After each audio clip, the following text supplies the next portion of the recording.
Okay, so today we're going to go over how to set up a new Pixel phone if you're coming from an iPhone. I'm not good at this. Okay. So we're going to go over how to set up your new Pixel phone. This is a Pixel 3 XL right here, but this also we'll go over the steps of how to do a Pixel 4 as well. If you're coming from an iPhone. Now, if you're coming from another Android phone, you can follow along in this video as well. It is pretty much the same whether you're coming from an iPhone or an older Android phone. There's just a few extra steps we have to do on the iPhone that I will go over. So obviously you need your old phone and your new Pixel phone, and the other things you're going to need is this USB-A to USB-C adapter that comes in the box with your Pixel phone. And you're also going to need a cable for your iPhone. A normal Lightning to USB-A adapter will work just fine. If you're using an older Android phone that has USB Type-C on the bottom, you just need the USB Type-C to Type-C cable, and you won't need this adapter. Or you can use this adapter if you have a old, micro USB cable or something like that your old Android phone runs on. So that's the equipment you're going to need, but we're first going to put that off to the side. And if you're coming from an iPhone, the first thing you're going to want to do is you have to go and turn off iMessage and FaceTime. The reason you have to do this is if you don't turn these off, you're not going to get your text messages and you're not going to get some of your phone calls either. So you want to go through and make sure you turn these things off. So just open up your phone and jump into settings. Once you're here, we're going to first turn off iMessage, and you scroll down till you see messages right here. Go ahead and tap on messages, and you can see the iMessage toggle at the top. Just go ahead and turn that off. Once you've turned that off, you can go back, and then FaceTime is right below it. Go through and turn off FaceTime. You want to make sure you turn those things off so you get your text messages and phone calls on your new Pixel phone or Android phone if you're switching to a new Android phone. This should turn it off, both FaceTime and iMessage across the board under your Apple ID. So if you have an iPad or Mac, it should be off there now as well. But it is a good idea to go and double check if you do have other Apple devices that FaceTime and iMessage did turn off on those devices. All right, so once you have all of that off, you're good to go. And we're going to jump over to our new phone. So you can see this is the first part of the setup screen, and we're going to go ahead and click Start. Once here, it's going to activate the SIM card that's in your phone. That's great. An important thing to know about the SIM card, if you are coming from an iPhone, you can just take the SIM card out and pop it in your new phone. But if your phone came with a new SIM card or something, go ahead and just activate that one. That'll just be easier all around. So now we're going to go ahead and set up the Wi-Fi. So I'm going to go ahead and log in.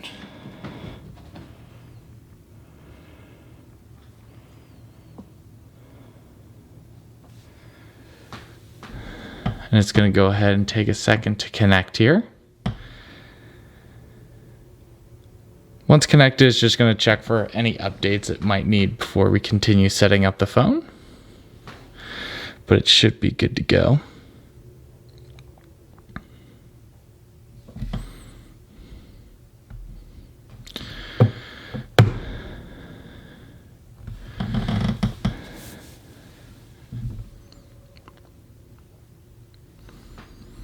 Okay, and here we go. So now we're at Copy Apps and Data. You have two options. You can either not copy. So if you want to fully set up this phone from scratch, you don't want to bring over photos, contacts, apps, no data from your old phone, you can just click Don't Copy and set up as like a brand new clean slate. But we do want to copy stuff, so we're going to hit Next. And here you have two options. It says use your old phone, which we have right here and we're gonna use. But if you don't have your old phone, say if you're coming from an older Android phone and you broke it or lost it, you can hit can't use old phone and click OK, and it'll basically just ask you to sign in to your Gmail account, and you'll go ahead and do that, and it'll pull up any cloud backup that you might have. So you can do it that way, but it's great if you do have your old phone. So we're going to go ahead and click next. We're going to use our old phone, and now it's going over some of the simple instructions. It says use the cable that fits with your old phone, whether that's USB-C, Lightning, or micro USB. And then it's going to show us that we're going to insert the cable into our old phone. So we're going to take the iPhone cable and go ahead and plug it in. And we'll click next. Now it says to use our little adapter here. So we're going to go ahead and plug in the adapter to the new phone. There we go. And then we're going to click next. So once you've got it plugged in, you want to make sure you unlock your iPhone and hit trust. It's going to ask you for your passcode. Just go ahead and type in your passcode. And once you've done that, you'll see that the phones are connected, and you'll continue on the Pixel phone. Once here, you'll go ahead and type in your Gmail account that you want to use for all of your backups and information on your new Pixel phone. I do suggest that you use a standard Gmail account. If you have a G Suite account, I don't suggest using that because you won't get all of the features, especially with like Google Assistant and reminders and things like that. So I do suggest using a normal Gmail account. You can go ahead and add your G Suite account later so you can get your emails and things like that. But again, you do just want to use a regular old Gmail account. And once we're signed in, you'll see we get some terms and conditions here. We'll go ahead and tap I agree.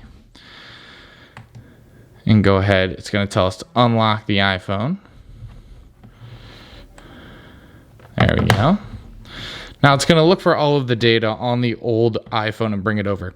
If you're coming from an old Android phone, this will go pretty quick and you can actually skip ahead and continue with the setup. If you are coming from an iPhone like I am, it is going to take some time to look for all of the information it needs to bring over, and then it'll allow us to go on to the next screen. As you can see, mine popped up pretty fast, but that's because I have basically nothing on this old iPhone, so there's not a lot of information to pull over.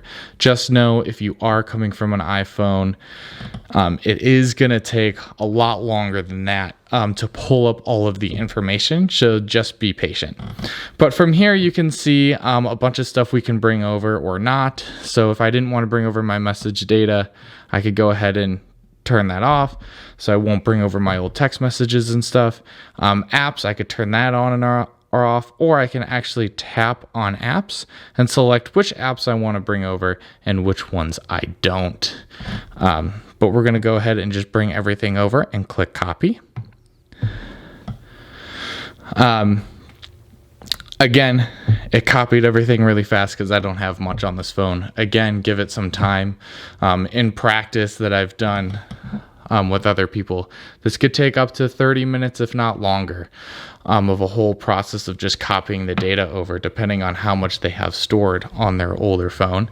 So just please keep that in mind. But once it's done copying over, you can see you can disconnect the cable now. So we can just go ahead and do that. And once it's disconnected, we'll just go ahead, and we don't really need the iPhone anymore. I wouldn't factory reset the iPhone quite yet. Just make sure your new phone is all set up and you've got everything you want on it. So now here are some more terms and conditions and things you can turn on and off. So there's like backup and storage, which you'll probably want to keep on. That's basically how your phone's going to back up all of your information, so you can restore it to a new phone later on if you need to. Say if this one breaks or something like that, all of it's backed up.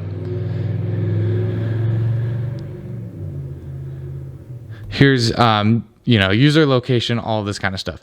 It doesn't automatically turn it on for every app, right? Very much like the iPhone, you do have to go and agree to each app having access to your location and things like that. So I'm just going to hit accept for all of these. Again, more legal terms and conditions that you can read through. Just click accept. And then here we can go and create a pin or pattern or something for our lock screen. So you can do a 4-digit pin or longer. It has to be at least 4 digits. But say if you want to do a pattern instead, you can click on screen lock options down here. You can click pattern pin or a full on typed out password. We're going to switch ours to a pin here, or a pattern, sorry. And we're just going to use that. And I'll ask you to put it in one more time to confirm. Click next. Now here is where we can get a little different between like a Pixel 3 or 3a setup versus a Pixel 4. So the 3 and the 3a obviously have fingerprint sensors on the back. The 4 uses Face ID. So here we're going to set up the fingerprint sensor, and I'll go through how to do that in a second. But if you were going to do Face ID for the Pixel 4, it's going to have you lift up the phone and basically pull up a circle and plant your face in the middle of that circle. Once you do, you'll roll your head around in kind of a big circle until it reads all the edges of your face, and then you'll be good to go. It's pretty simple, straightforward, and quick to do. But here we're going to go ahead and set up the fingerprint sensor. So we're going to click next. We're going to pick it up, and you're going to see the sensor right here on the back. Okay. And we're just going to tap our finger to that sensor a bunch of times until we get a complete blue circle. And it does say keep lifting your finger and add different parts of your finger each time. So I just kind of move it around a little bit. And we can, you can add multiple ones if you want to. So now I'll show you how to do it from here, right? I'm just tapping the sensor and kind of moving it around, and you'll feel it buzz each time you put it down. And down in the bottom left-hand corner, we can kind of see add another. So we'll click add another, and we can, use our left hand. You are probably going to want to put at least both index fingers. That's kind of the easiest way to unlock these phones. You can add up to 5 if you so choose. You can keep adding them here, but you can also add them again later in settings. So we'll go ahead and click next. Here's just a bunch of different stuff we're going to go through, and it'll quickly set up a lot of the Google services like Google Assistant and things like that. So we're going to click continue, but if you're running out of time because it took so long to copy all your stuff over, you can say leave and get a reminder to do this later if you need to go. But we'll click continue. We'll give it a second to pull up the Google Assistant here.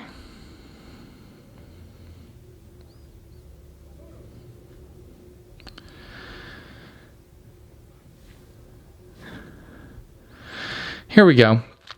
So the first thing it's going to ask you to do is to set up something called voice match. This is up to you if you're going to use the hot word okay or hey Google to wake it up. You are going to want to go and set this up. This is so that no one else can use those same hot words to activate the assistant on your phone. It's also great if you have a bunch of Google Home products in your house, because your Google Home product can actually recognize up to 6 different voices. So that way it pulls up personal information. So you can either skip this or do it. We're going to go ahead and set it up now. So we'll tap I agree. So you can see it already recognized my voice because I've set this up on other devices. But if you haven't set up voice match on other devices, it's going to basically just ask you to say a bunch of sentences in a row. So Google will be trained to your voice. It takes a matter of 10 seconds to set up, so it does not take long at all. We're going to go ahead and click next. Now it wants us to adjust Squeeze for Assistant. So Squeeze for Assistant works on any Pixel phone from Pixel 2 or newer. And you basically want to squeeze the bottom half of the phone. So underneath the volume buttons here, if you just kind of give it a squeeze, you'll see it'll pop up. And here you can adjust the sensitivity. So if you want it to be a harder squeeze, you can move it all the way up. If you want it to be a lighter squeeze, you can move it there. I just like to leave it in the middle. I find that works for me. Also, if you have a case, you'll probably want to try this with your case on to see if you need it to be lighter or a harder squeeze. You can adjust this sensitivity in the settings at a later date, so don't feel like you have to get it perfect right now. In the future, if you feel like it's not working right, it needs to be less sensitive or more sensitive, you can go ahead and change this in the settings later on. So the next thing is the always on display. This basically is exactly what this screen shows you right here. So your always on display is pretty much a black screen with some white text that shows the time, the date, the weather, and just the little notification icons for messages and things like that. It doesn't full on show any text from the messages or anything like that. It just shows the app icon. It is very nice because if you're just leaving it on your desk or it's out in the open, you can easily see the time at all times, and you can quickly see if you have any new notifications without having to pick up your phone or interact with it in any way. It's just always on. It doesn't really use any battery life, so don't worry about it draining your battery life. So we're going to go ahead and click turn on. So you see a bunch of other things. It's asking if there's anything else to do. If we want to add other email accounts to get emails and things like that, you can go ahead and do that right now. You can change the font size. So if you want bigger text, you can go ahead and do that here as well. We're just going to leave it on as the default.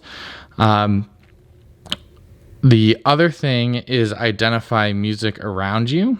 We're actually going to go through that now, and we're going to go ahead and turn it on. It's called Now Playing, and basically what it does, if your phone's out and you're in a coffee shop or somewhere that's playing music, it'll automatically hear that music and basically tell you what the song is and who the author is, basically how Shazam does, but it does it by itself, and it'll show up on your always on display at the bottom, and then it'll also show up as a tiny notification in your notification shade.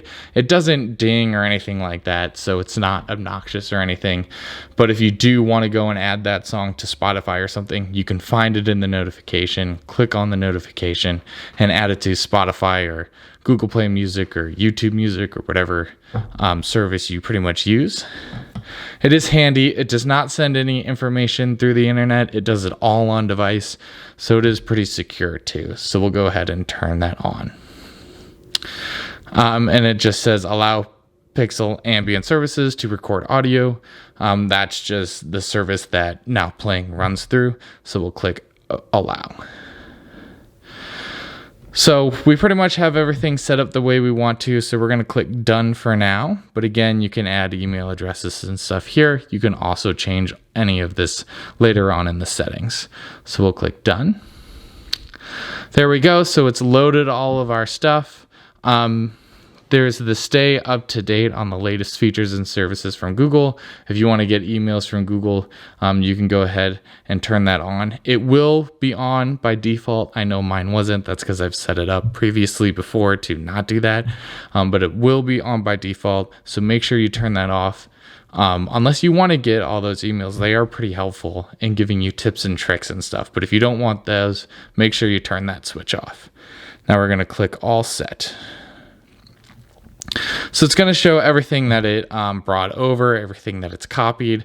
Again, there wasn't that much to copy on my old phone, but there probably is on yours. So you'll see a lot more information here. We'll click done. So again, here it says something that we kind of already did at the beginning.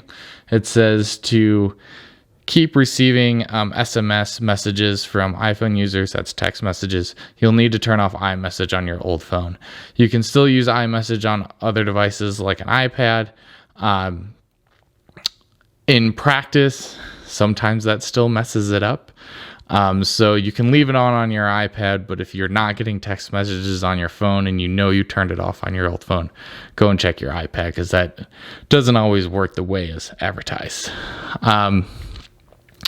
And if you do want help, there's a website here to give you more instructions about how to do it, but that's why you're watching this video. So hopefully you don't have to go there. So you'll click OK. It's going to add the finishing touches and load everything up. And we should be good to go. So again, there wasn't that much for it to pull over, but if we swipe down on our notifications here, we're going to see that it's completing the setup. And it's going to be downloading all of those apps and everything that were on the old phone that it can find. Again, it might not have gotten every app, so you might have to go re-download stuff, but it's going to pull over as much as it could. So a few other things we're going to make sure are working. I want to make sure that squeeze for Assistant is working. So if we just squeeze at the bottom, you see the Google Assistant pops up, and you can do, what's the weather like tomorrow? Tomorrow in Houston, it'll be partly cloudy with a high of 76 and a low of 54. There we go. So that's basically how you set it up. Again, just give it time to continue setting up. There's some stuff it'll have to download in the background. But that's basically how you set up your new Pixel device. Whether you're coming from an iPhone or an older Android phone, this is how you're going to want to go ahead and transfer all of the information over. If you want more information about what apps and services and things like that to use, if you're new to Android, like what do you use to replace FaceTime and things like that, keep a lookout on the channel, because we're going to have other videos coming your way about that information.